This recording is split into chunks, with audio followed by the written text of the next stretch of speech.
match les amis, quel match. J'étais au stade, alors je sais pas pour le son si ça va aller, je vous préviens déjà, mais en tout cas ça a été un match assez dingue entre le Barça et l'Inter Milan, match nul 3-3, des buts dans tous les sens. Et c'est la première fois de ma vie que je vois le Barça au stade. Je peux vous dire qu'en termes d'ambiance au Montjuïc, j'en ai entendu dire que c'était pas ouf, etc. Non, les gars, c'était vraiment ouf, l'ambiance était dingue, les supporters étaient euphoriques. Et puis, on a vécu un match encore une fois. Après, ça fait combien de fois cette saison qu'on voit des remontadas, qu'on voit des scores comme ça être remontés, des scénarios fous. C'est la quantième fois qu'on voit ça. Pour notre cœur, c'est pas bon. On perd en espérance de vie, c'est ce que je vous dis à chaque fois. On diminue. Mais au final, à 40 ans, on sera out, complètement out. Et ça va pas le faire. Mais en tout cas, par rapport à ce match, déjà, on voit que l'Inter Milan, tout de suite, ils vont mettre un but. Marcus Thuram, déjà, d'où il joue? Ça fait combien de temps il est blessé? Le gars, il s'est fait une entorse. Il arrive, il nous fait un petit tchac-tchac. Hop, il la met. Je suis dégoûté. Au bout de 1 minute, ça fait quelques secondes à peine. Il marque déjà à ce moment-là. C'est catastrophique. Et puis il y a le deuxième but qui tombe. Donc l'Inter mène 2-0. Je crois que c'était au bout de 20 minutes, quelque chose comme ça.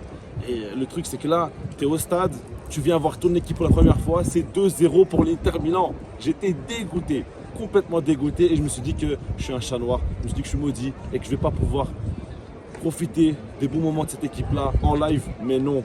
Non, les gars, c'est pas si simple que ça. Parce que ce Barça-là, comme je le dis à chaque fois, ils ne sont jamais morts. Quoi qu'il arrive, ils continuent à y croire, à attaquer. Et pourquoi ils y croient au final? Quel joueur va le galvaniser? C'est Lamine Yamal. Dans un premier temps, Lamine Yamal, quel but il nous met! En fait, déjà, au vu de ce que nous, on voyait au stade, on se disait, mais il n'y a pas d'espace. Comment il va y arriver? Il y avait au moins 5-6 joueurs autour de lui dans la surface. Déjà, il frappe, je me dis, mais est-ce qu'il y a un angle de frappe à ce moment-là? Apparemment oui, parce qu'il arrive à marquer poteau rentrant. Ce gars-là est fou. Teinture blonde, story, je sais pas quoi. Franchement, qu'ils fassent ce qu'ils veulent parce que sur le terrain, il a fait un match. Lamine Yamal. Et je ne sais pas si c'est parce que j'étais au stade et peut-être que j'étais influencé parce que à chaque fois qu'il touchait le ballon, les supporters criaient, etc. Je ne sais pas trop. En tout cas, tout ce que je sais, c'est qu'à chaque fois qu'il touchait le ballon, je me disais qu'il pouvait se passer quelque chose. À chaque fois, je me levais aussi la plupart du temps. C'était n'importe quoi. Une nouvelle différence faite sur le côté. Et c'est pas toujours dans le dribble, c'est pas toujours dans l'élimination. C'est juste dans la compréhension du jeu, dans le timing à chaque fois où il ressent un petit peu les appels de ses coéquipiers. Et c'est là qui fait la différence. Mais c'est dingue. Et puis, il a un calme, une assurance et c'est là personnellement où j'ai ressenti, vu du stade, que c'était un joueur très sûr de lui. Parce que le Barça perdait 2-0 et à chaque fois c'est lui qui emmenait ses coéquipiers. C'est lui qui faisait les différences balle au pied et c'est lui à chaque fois qui calmait les coéquipiers aussi en disant que tranquille, on va le faire, on va y arriver. Et en même temps quand tu as un joueur, quand tu as un joueur qui fait autant de différences balle au pied, bien forcément ça motive tout le monde. Donc là c'est 2-1 et le Barça continue à jouer, à attaquer et c'est 2-2. C'est Ferran Torres qui a marqué suite à une action où c'est Pedri qui va donner un ballon pour Rafinha qui met la remise pour Ferran Torres qui va marquer à ce moment-là. Mais Ferran, attention à toi, j'étais pas loin. Je suis pas loin encore, je peux l'attraper Ferran Torres. Et il a raté quand même pas mal d'occasions. Et il m'a énervé, il m'a frustré parce qu'il aurait pu casser le rythme de l'Inter qui était vraiment monté en puissance dans ce match-là. Il l'a pas fait. Donc à ce moment-là, ok, il met son but. Et c'est là que je me suis calmé et que je me suis dit que je n'allais pas monter sur le terrain pour m'occuper de lui.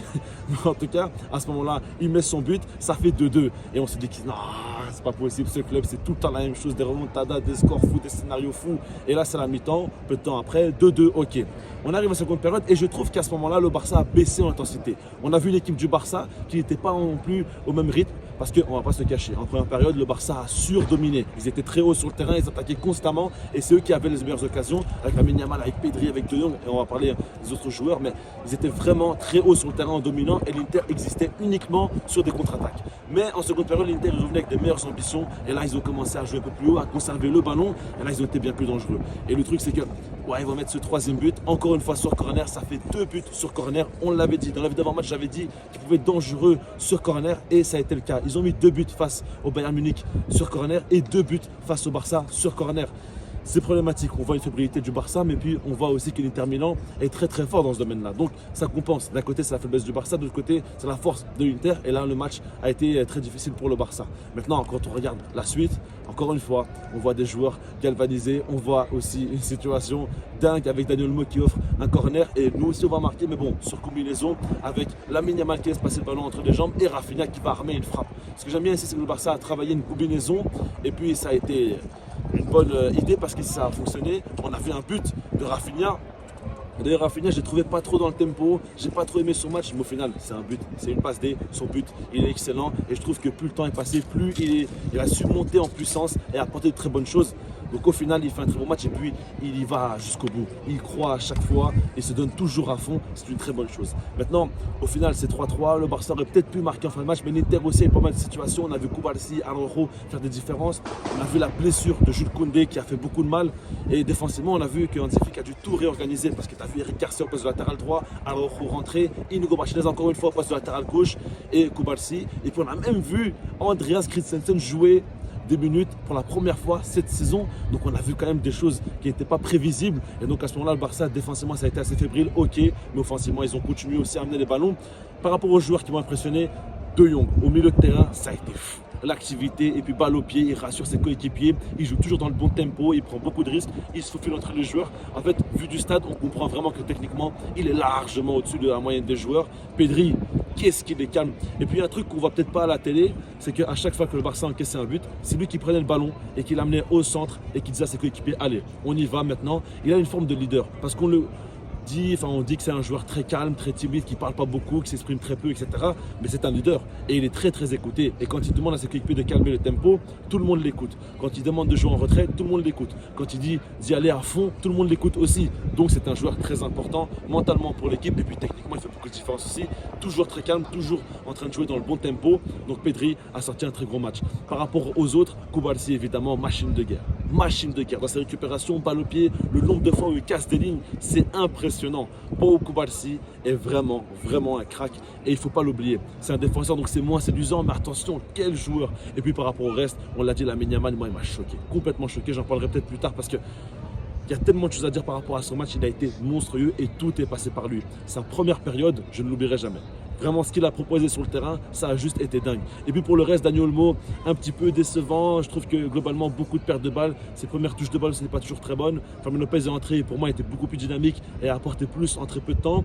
Donc voilà, globalement, le Barça aurait peut-être pu gagner ce match-là, mais ils auraient pu le perdre surtout. Au final, ils sont revenus. On a vu que mentalement, ils ne lâchent rien et c'est constamment la même chose. On voit des joueurs quand même galvanisés à chaque fois, très sur d'eux, très calmes et très forts techniquement. On a vraiment une équipe de dingue. Et au match retour, même si ça va être difficile face à cette équipe-là de l'Inter, même si ça sera à l'extérieur, s'il y a bien une équipe qui peut le faire, c'est le Barça. On le sait tous et ils vont aller au bout. Et j'y crois tellement, et j'ai tellement envie d'y croire. On verra comment ça va se passer. Je vous laisse là-dessus. Dites-moi vous dans les commentaires et puis sinon moi je vous dis peace.